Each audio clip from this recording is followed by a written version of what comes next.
The last year in Magic has been a very mixed bag. A lot of high highs and a lot of low lows. A lot of creators and your favorite faces in Magic willfully ignoring a lot of the negative aspects of the game to just focus on the positive for some reason, but also in many ways a good reason because they simply want to engage with the game in the way that makes them happy. There's a lot of negative to be drawn from it, but also that is being done to a fault, which is why it's a mixed bag. All of us creators and all of us content creators and people that engage with the game should be critical of what we are engaging with. The amount of money being spent on this game is astronomical, and yet there are content creators out there, MTG ambassadors, such as myself, that solely focus on the secret lair side of things, the universes beyond side of things, or whatever it is, because it makes them happy. But there are blatant problems with those models that those same creators don't bring up. And with that mixed bag of that being said, there are also a lot of positive things. In many ways, many of the sets that we have coming out are engaging Magic players, new and old, in many ways that these current in-universe sets or just sets in the past couldn't do so now. There are more Magic players playing the game of Magic, whether it just be through Commander or engaging in digital facets and trying new formats. Regardless of if those formats see on average just play, the older players that are around may have started to engage with them less, but newer players are around to try them out. Pauper, Modern, whether it be proxy only Legacy, whatever it is, Magic is being played at an all-time high. So again, a lot of positivity, but that positivity could be taken with a grain of salt as well, because us as creators, such as myself, I try and do this in my own channel, could do a better job of pointing these things out and holding our designers such as Mark Rosewater to the fire a little bit. But in terms of doing that, I will agree that Mark Rosewater and a lot of the Magic team have been very vocal and very forthcoming with the design of Magic and the criticisms that we provide. So I will applaud Wizards of the Coast for doing that. As the individual designers, the people themselves that help make this game, a lot of them are very community facing and are willing to have conversations with people. So again, I will applaud a lot of those individuals for doing so. These are thankless jobs that have so much time and effort put behind them, a lot of careful wording, a lot of things said to make sure to not piss off the general Magic audience. It's a hard job and one that I do not envy. That being said, I wanted to start the video off with my favorite recent Photoshop from Jeffrey Palmer here, showcasing where Magic has been for so long.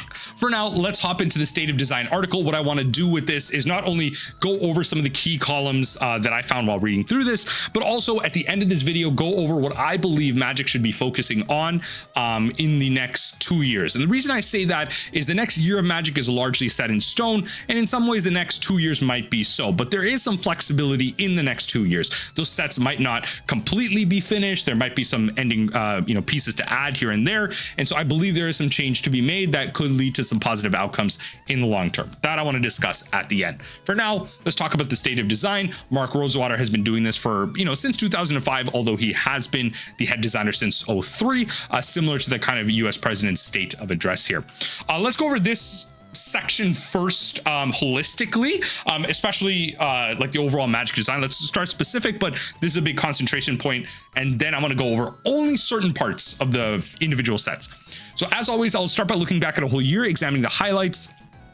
Note that this article is going to be more focused on big picture designs. This column will cover a Bloom Barrow through Final Fantasy. I'll begin with the same question I start with every year. How has the last year of Magic design kind of panned out? I believe it has been excellent. Some of the best design work that we've ever done. Mark Rosewater talking for WotC. The sets, save maybe Aether Drift, were well received in all the feedback I got this year. Every set had multiple people call it their favorite and not just of the year. This all coincides with Magic being at its all-time high for players. More people are playing Magic today than ever played at any other point in the game's 32-year history. We have seen a number of metrics we use to measure the game's health, and all the metrics are the highest we've ever seen. Magic is growing, and Magic is currently at the top of its game. I believe a lot of that is due to how fun Magic is to play, which is due in part to the hard work of all the designers. Now, that is a lot to do with that. That doesn't mean the majority of it is to do with that. I think a large majority of us can understand that that is in part due to the accessibility that the Commander format has provided, in terms of front-face marketing, in terms of the connection that new players can have. For example, if you have Sephiroth from the Final Fantasy set, you can't build a Sephiroth deck necessarily in Modern and be competitive, but you can build a Sephiroth deck in Commander. You can have Sephiroth be literally the helm of it. When you open your deck box, Sephiroth is at the front. When you play Commander, Sephiroth is in the command zone. It is a Sephiroth deck. And so the connection that people can have with these legendary creatures and with the IPs that are coming out every year through Universes Beyond, the connection is at its greatest. And so the marketing of it, the design of it are important. Maybe not necessarily just the game plan is design.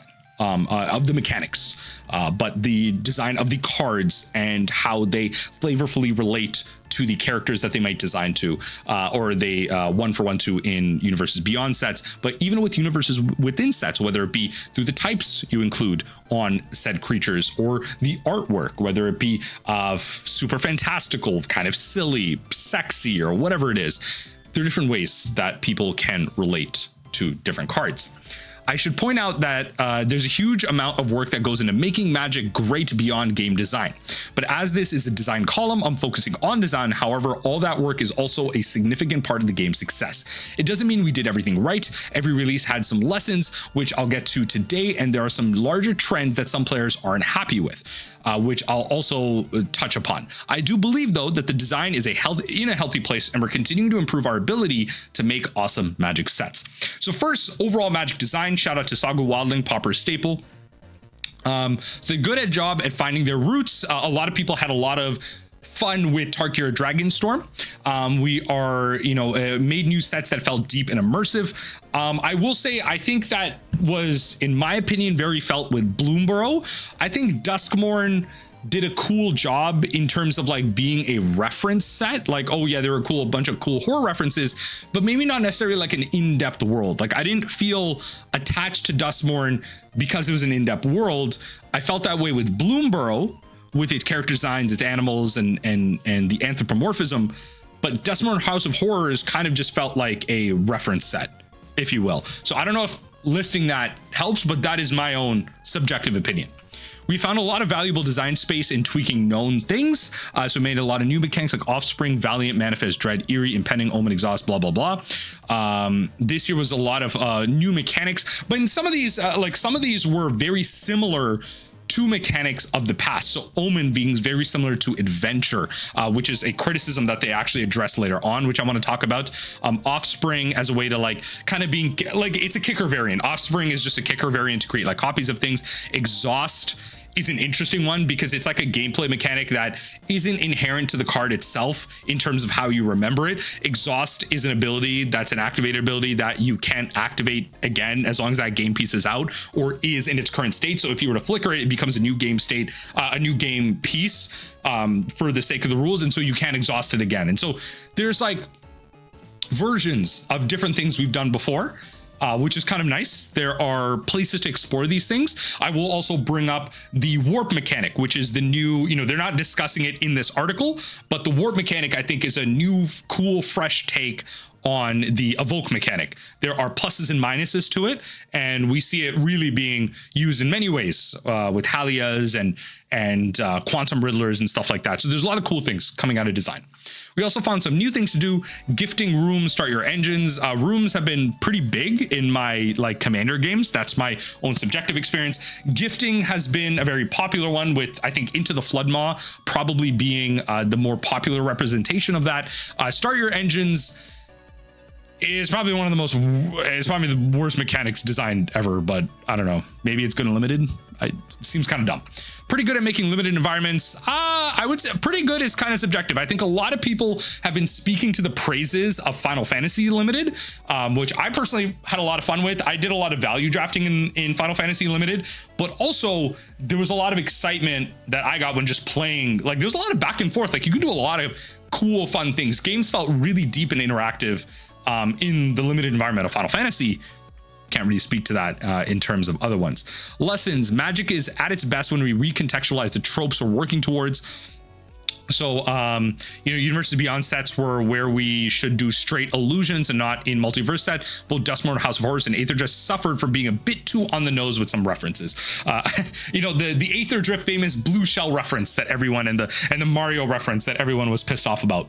We need to be better at supporting our themes downstream. I think this is a big important criticism that I want to highlight initially here. So each set wants to introduce a new mechanical theme. Part of the fun of getting the latest set is exploring new possible decks. So with Aether Drift, you have the return of vehicles, but also start your engines. And with Edge of Eternities, you have warp and the thing that works with warp. It's like if something left the battlefield or if it warped or something, like you trigger it. And so they're talking about how downstream you have more sets that come out that don't necessarily support these. Like in a year's time, we may not have spaceship support, but we have vehicle support. So we're not going to have like all the proliferation mechanics to help spaceships continue to be good out of Edge of Eternities. For vehicles, we may not have good artifact hate further down the line or more crew support in these vehicles. And so that's kind of what they're talking about. It's harder to design these things over time when Standard has a longer rotation cycle. It was easier to design when Standard had a shorter kind of rotation cycle because you only needed to provide some level of support and you really tapered that off closer to the end of rotation. But with longer rotation cycles, it's almost like sets have to be designed with a couple sets behind them in mind, which kind of makes it tough, right? It kind of shoehorns you in. Now, with sets designed closer to the end of rotation, again, you can taper them off, but it's still a long cycle of sets to design to try and improve this. So you can tell how, yeah, that has been tough for them supporting these type of mechanics long term.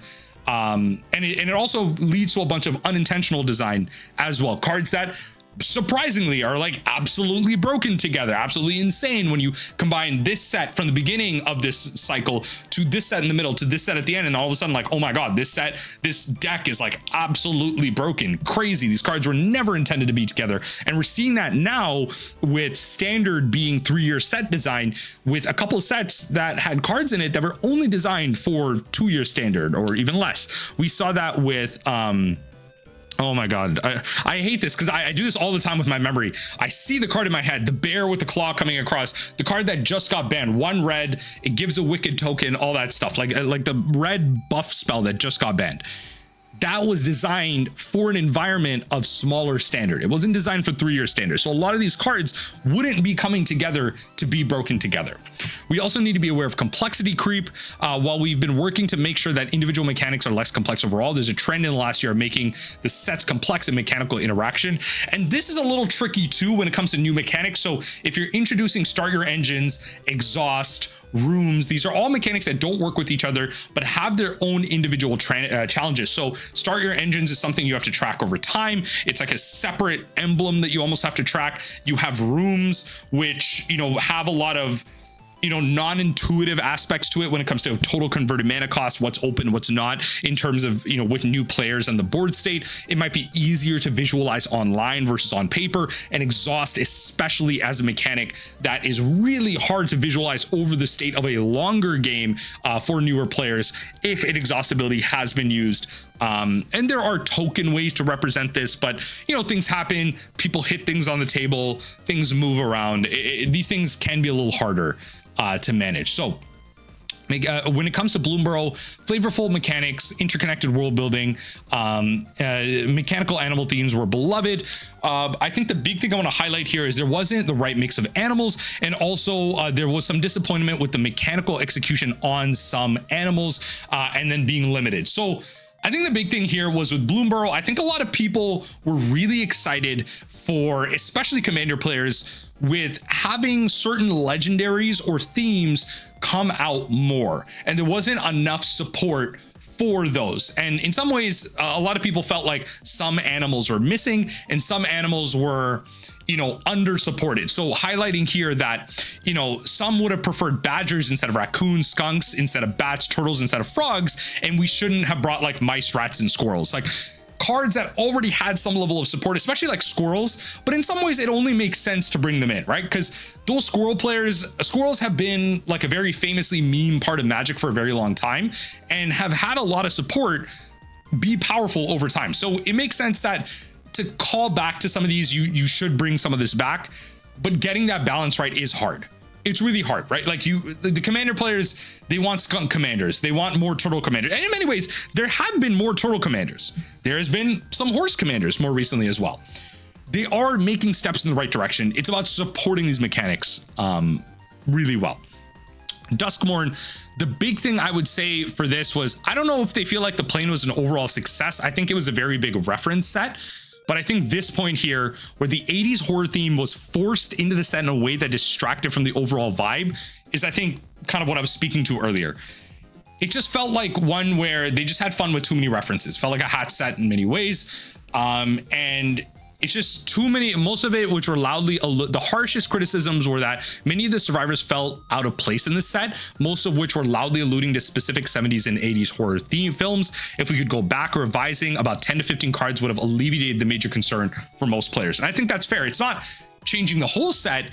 It's, did you take certain cards and push them a little too far without taking them away from telling the story of the set? And I think the telling the story of the set is the biggest thing that Magic these days are missing, to bring in new players, to create references for them, to create a sense of connection directly with that set. I think we've overcorrected. And I think that Bloomburrow and the combination of Duskmourn really combined this, whereas Bloomburrow felt like a set that should have been expanded on more. That it was truly like one that felt like Magic players would agree, maybe a 3-set design. And Duskmourn felt like somewhere in the middle. Like it was one set, maybe we shouldn't have done it, but it might have been better developed in a 2-set design. And they've talked about how 3-set design really limited player engagement. A lot of people fell off after the third one, but it really feels like 2-set design is that perfect middle ground, the revisiting. And even if it's not directly after each other, do we design the story in such a way where we revisit these sets in a year just with a new twist? Do we return to Bloomburrow? Do we come back and finish the story of Duskmourn and have it tie in over time? Instead of just jamming everything into one set, do we then fix our design issue of having cards not work with each other over time by instead revisiting the set and evolving the 2-set design to not be one after each other? And instead of revisiting our magical story, story castle Harry Potter reference set of Strixhaven, come back after a couple of years, come back to Tarkir after a couple of years? Do we come back every year or every 2 years or something like that with certain sets to fully flesh that out, to get a complete feel of the mechanics, so that standard feels like there's things being supported long term, but also it feels like the vibes aren't forced. You get to further flesh out certain archetypes over time and have them then be reinforced after people have been playing with them for a long time. They feel more connected with the set because they've been playing with the squirrel deck, and then get a squirrel update later down the line that has some mice synergies or some bat synergies, mice and bats working together, squirrels and bats working together. And these are the ways where I feel like these 2 sets really provide an example of how, if we adapted the multi-set design of connectivity, we can eliminate the fall off that we had with 3 sets back to back that served really well to tell a story. But now can we adapt that to a more modern time to tell a story, have continuous design, as well as not overload on themes, and still have new players coming in with these themes, but also don't distract players from it and make it feel like it's not an in-universe set in many ways? Do we do that? Foundations, I want to touch on in a little bit. I think, okay, I'm going to skip Foundations because it kind of leads to my final point. I'm going to skip Foundations for a second here. Aether Drift, all I have to say was this set sucked. I don't understand. The race thing was done very poorly. Start Your Engines was like such a poor mechanic. There are so many powerful cards in that set that are limited by how bad Start Your Engines was as a mechanic. Start Your Engines, if you got to max speed, you did so at 4. You needed 4 counters. You could only get counters if your opponent lost life, I believe it was, on your turn. And I believe it was at end step that thing triggered. It took 4 turns for you to get to the final ability of certain cards. That is insane. That's absolutely diabolical how long that takes to get there. And so, you know, players prefer more emphasis on planes and less on the race. So, you know, Aether Drift took place over multiple planes and it introduced a new one. But like, that was the confusion of it. It made it so design and the story you're telling felt disconnected. There were certain creature types mingling with other creature types. There were certain, like, was this a good plane chase set potentially? This could have been a cool plane chase design to have people going through each plane. But like, plane chase is also a weird mechanic now too, because everyone can go into any plane now. It's not, you're not just planeswalking, portals are everywhere. So even plane chase feels like kind of thin in terms of design. Having 3 planes, 10 racing teams, just far too thin. And so again, do we revisit these themes over time? I think a lot of people were happy with Tarkir Dragonstorm, and I think that's highlighted here. I think a big one that I want to point out is players really wish we had found a way to get the Dragon Lords into this set. Limited drift into extremes and the Omen spells. So the Omen spells, I think this is a good example of revisiting old designs. So you had the adventure mechanic where you had a card and you had a smaller card within that card, which was a cool step forward for including 2 cards in one, right? The converted mana cost was still the one on the top right. With adventures, you would cast a card, and if that's successfully resolved, that card would then go into exile, and you can cast the primary part from exile. With the Omen mechanic, you could cast the Omen side, but then the card shuffled in. And so you continue to have access to that card. It would go back into your deck, and you could then cast it for its front side later. And so that leads to a lot of great design in that sense as well. But the way they designed that and the way it visually looked just felt like it was too close to each other. With adventure, you kind of had the design being like a storybook. So if you go back into adventure cards, you will see that those cards, the adventure side will look like a book, like the way they designed it. But Omen doesn't look like that. It just has like a different border. So does that feel intuitive? I mean, that was the thing that I know I was struggling with when I was first like playing around with Pauper. When I was playing Pauper in paper and I was having to deal with like new cards with like the spy decks with Sagu Wildling. Oh my Lord, the amount of times I had to be reminded, like, oh no, that shuffles back in, it's not an exile. Like, what are you doing with that? I'm like, oh, my bad. Like, I just constantly forgetting what that was. With the Final Fantasy set, this is a unique one. I think a lot of people felt like the flavor was really good. The limited environment, as I was mentioning, was very positive. The big thing is the ongoing complaints about Universes Beyond. So, as this is the only randomized Universes Beyond product I'm talking about today, I sadly didn't have space to discuss Assassin's Creed, which I think is a purposeful design, a purposeful choice, because Assassin's Creed is a largely forgotten set. It is a straight to modern set that I think many people, outside of maybe 2 to 3 cards that you could name out of that set, that a Commander player could name one, a Modern player could name another, and a Legacy player could probably name another. And all 3 of those cards are like used in some type of like broken combo aspect, right? I think that's a purposeful choice. So I will point that out. Mark, I think you had time to talk about Assassin's Creed, but I don't think you had too much positivity to talk about with Assassin's Creed. I'm going to be honest. I think the only reason you're not talking about Assassin's Creed was it is a largely forgotten set. If you were to bring it up with the player base, they would be largely upset with it. Let me just point that out. So they're going over, I'm going to use this section to go over the feedback about Universes Beyond in general. There's still players that don't like that we're doing Universes Beyond, although the sentiment continually shrinks over time. I think those people have stopped voicing their opinions. So the sentiment decreasing over time is a sampling issue. Like, people are choosing not to voice their opinion, not that the opponent isn't out there, because they realize it doesn't matter anymore. Universes Beyond is going to be very high selling. A lot of people are buying Universes Beyond product. $2 million in one day for Final Fantasy, 6 months for the Lord of the Rings set. We've been through this. Final Fantasy is already the best-selling Magic set of all time, and it just came out.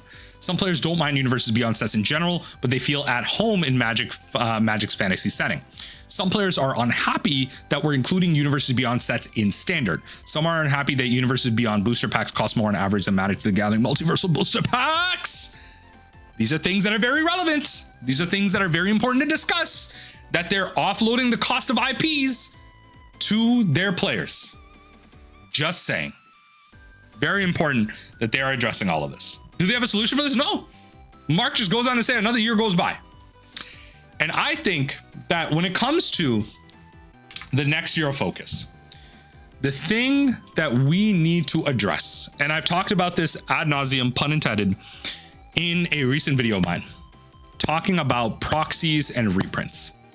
I am an MTG ambassador. I should not be talking about proxies.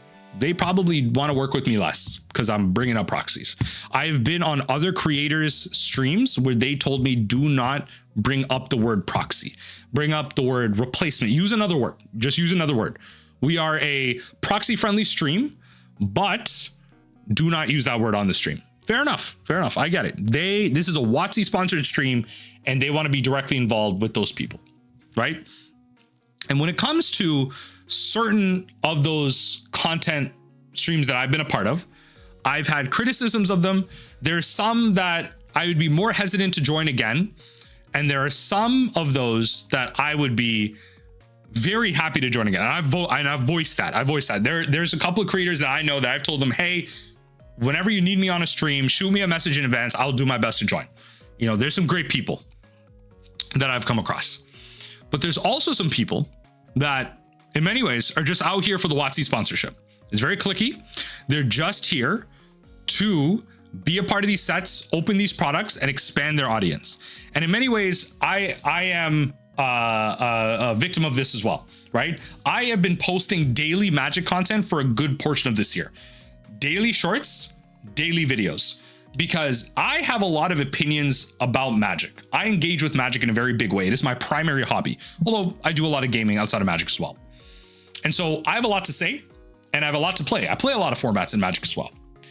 And so I think one thing I want to bring up is, all that said, one thing that gets lost in translation is I think Wizards of the Coast needs to do a better job of engaging with people that aren't just shills, okay? And there's a lot of Magic content creators out there, especially in the mid to smaller level. I would consider myself at the mid level. I might actually be one of the bigger Magic content creators. Someone tell me in the comment section, would you consider me a big Magic content creator at this point? Let me know. I would consider myself a mid-level Magic content creator. There's a lot of people in this space that are just shills and they're just trying to grow. And in many ways, I was in that spot as well. I still do the content creator bait thing, but I will critique Wizards of the Coast. There are many Magic the Gathering content creators that just go to cons. They stick within their cliquey groups. You will always see pictures of everyone similar to each other. Same people hanging out with the same people type of thing. The space doesn't grow necessarily. There are people that are ostracized for various reasons. And I think in many ways, there's some people that would consider me ostracized. They may not want to necessarily work with me because I am not a purely Commander content creator. Some of y'all like making jokes about that in my comment sections, and I love it. I engage with it. I'll comment and be like, how am I a Commander content creator? Even though I do make Commander content. And because I don't make that content, and because I criticize how design is affecting 1v1 constructed formats, which are my primary modes of playing, versus my Commander constituents as well, a lot of people don't want to work with me because all they see is negativity in my posts. And some of that is warranted. And I think Wizards of the Coast needs to do a better job of engaging people that don't just have the shill mentality, because it doesn't work with its general audience. The general audience sees people that just engage with the game in a positive way and do not ever make any criticism whatsoever and willfully ignore parts of this game that are ruining the IP overall. And without some type of vocal group, a significant vocal portion, these things do not change. And it's up to us creators that are cosplayers, that are Commander creators, streamers, whatever, all these people to come together and actually have good conversation with their communities and not just engage with the people that are saying, oh, all you do is complain. All I do is, I don't all complain. I make a ton of positive content. I make a ton of positive commentary in between my negative comment. There's a ton of things I love about Magic the Gathering, and I showcase that every day. The problem is Wizards only wants to sell the good parts about Magic, but they don't want to address the negativity, similar to how Mark Rosewater didn't address Assassin's Creed. I don't buy that there wasn't room. I know that Assassin's Creed was not a very high selling set. Mark Rosewater does not have positive things tangibly to talk about with Assassin's Creed, which is why it's not brought up. If I bring criticisms to Assassin's Creed, losers in my comments will tell me all I do is complain. When it is a valid criticism that a product slot for a straight to modern set with poor design, bad sealed product with like less cards in their boosters and less cards per pack, like all this stuff was brought to the consumer masses and we just have to ignore it. Like, and yeah, maybe you want to shove it under the bridge and never talk about it again, but it's worth it. You have to talk about what happened in the past to bring up, to understand how to do it in the future, to improve on the sins of the past. That's one. Two, I think we need to take a big shift and focus on reprints. The proxy debate, right, is primarily driven by cost, which in turn can be solved by reprints. And I brought this up in a recent TikTok I made and a long form video I made. I'm going to highlight it here again. I'm going to highlight my reasoning here again. If you have Hope S Time and Space Time Anomaly, I was given Space Time Anomaly, thankfully, as my spoiler card. And it got leaked, which is beyond Wizards' control. Maybe some things they can do to tighten things up in terms of product being released, but evidently someone will do the bad thing. And I'm thankful for that I'm given a spoiler card that works with my brand as that mill guy. I am thankful for that. I will look forward to more. I will look forward to more mill cards. But those two cards are individual mill cards in standard sets that do not have any further direct support for mill and life gain. Hope S Time mills cards at an end step based on the amount of life you gained, that turn. Space Time Anomaly mills your opponent equal to your life total at the resolution of that spell. There are no further support cards for that. There are no other mill cards in the standard environment that care about milling in relation to your life total. There are no further standard cards in standard rotation that care about your life total to which in relation to your graveyard or something related to the amount of cards in your library. There are no cards that work in tandem with them. So if we can design mill cards that are siloed with no support whatsoever, in the hopes that these cards do not affect new players, because there has been ample examples of new players and old players and franchise players being frustrated with the mill mechanic because they don't know how to beat the mill mechanic.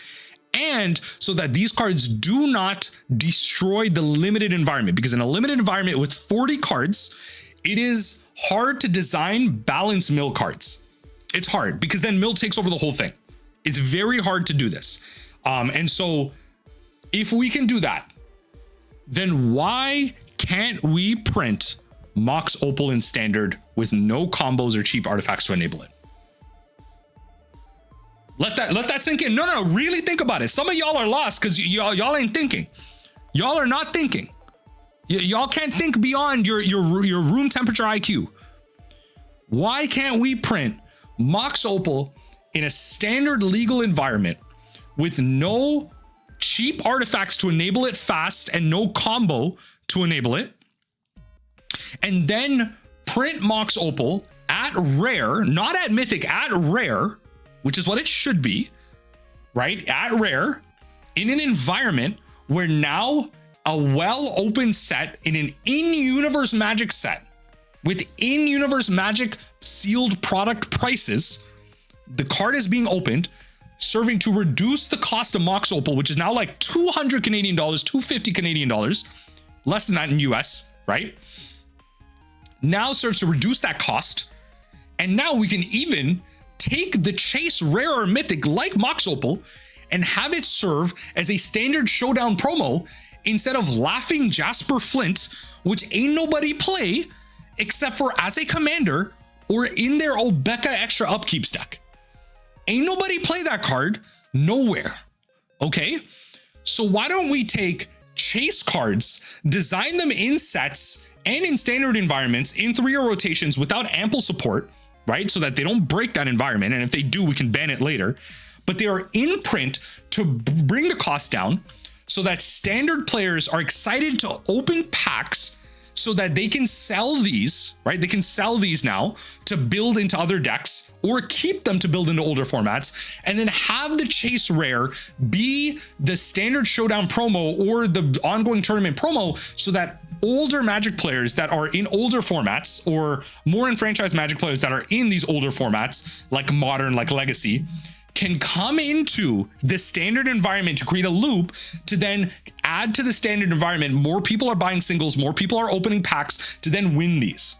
You now have 1v1 constructed players in these more enfranchised formats coming into the standard environment. You have standard players opening more standard packs to sell and build and play more standard and try into older sets, ultimately bettering the ecosystem in a better design environment, cheaper Magic cards, right? And just an overall better ecosystem in terms of casual and competitive play. Why can't we do this? Because Wizards of the Coast doesn't want to indirectly and directly acknowledge the secondary market. Why do that? Why not just have chase cards all the time? Magic's expensive all the time. We don't care about Modern, right? People are like, oh, the biggest problem is that now this card will be legal in Pioneer. I don't care. Pioneer is not a format nobody cares about. Nobody cares about Pioneer. There's no RCQ format. If I hop into MTGO right now, there are probably an equal amount of people playing Vintage than playing Pioneer. I could probably, on average, get a faster game of Vintage than get a game of Pioneer. Than to complete the amount of time it takes me to complete a whole league of Vintage is probably shorter than it does for me to complete a whole league of Pioneer on MTGO. Insane. There are more people playing Pauper, which there should be, than there is Pioneer, because Pauper is a miles better format than Pioneer. Miles better. If you think so, at this point, it's not even subjective. It is objective fact that Pauper is a better format than Pioneer. Nobody cares about Mox Opal and Pioneer. Wizards doesn't care about Pioneer, let alone Mox Opal and Pioneer. So with that in mind, the focus, I believe, should be on engaging more players that have criticisms and opinions that line up with the masses, the people that buy your product, and engage in more reprints in non-special sets in standard legal environments, because the design precedence is there. We can take expensive cards in older formats and create feedback loops that increases play of 1v1 constructed environments. Get people in chairs at FNMs, at 60 card events, and get stores making money off of singles and these standard environments instead of just Commander. Because the content creators of this space do a bad job of criticism at my level. At the higher level, if you think about like the Pleasant Kenobis and the Professors of the world, and honestly, those are really the big ones. Those are the individual creators. Those are the big ones. You can also argue like Maldhound, and there are other creators in the bigger space. There are, and they do good jobs of providing criticism.